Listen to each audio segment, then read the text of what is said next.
Robert Edsel has spent more than a decade working to preserve the legacy of a group of unsung heroes who saved the world's greatest art and cultural treasures for the benefit of civilization.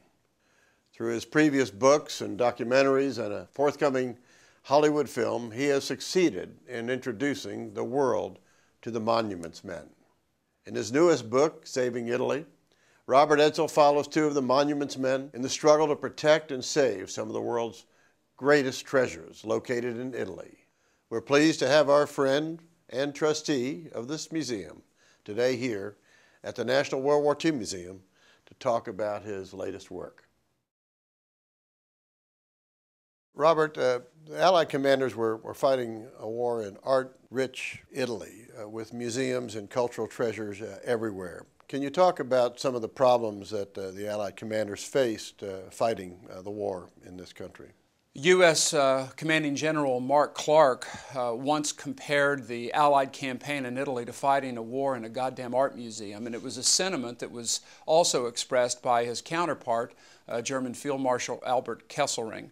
General Eisenhower, in an effort to try and provide clarity for his commanders, issued a historic order in December 29, 1943, stating that it was the responsibility of all commanders and each soldier to try and protect cultural treasures so much as war allowed. It also empowered the work of the monuments officers.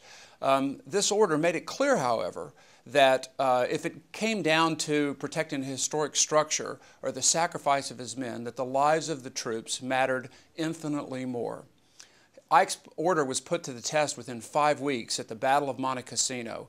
The commanders there were faced with a brutal conflict in an effort to try and dislodge German soldiers that were entrenched around the abbey, made the decision during heated discussions to bomb the abbey.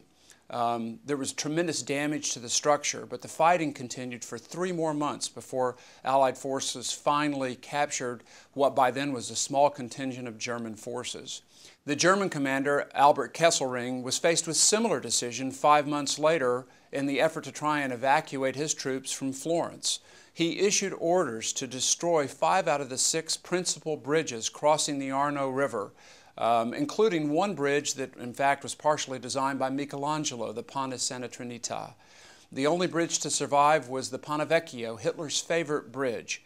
But in an effort to deny access to the bridge, German zappers blew up hundreds of important buildings, including ancient towers, some 600 years worth of architectural achievements that had defined the city that have left cultural scars visible to tourists today.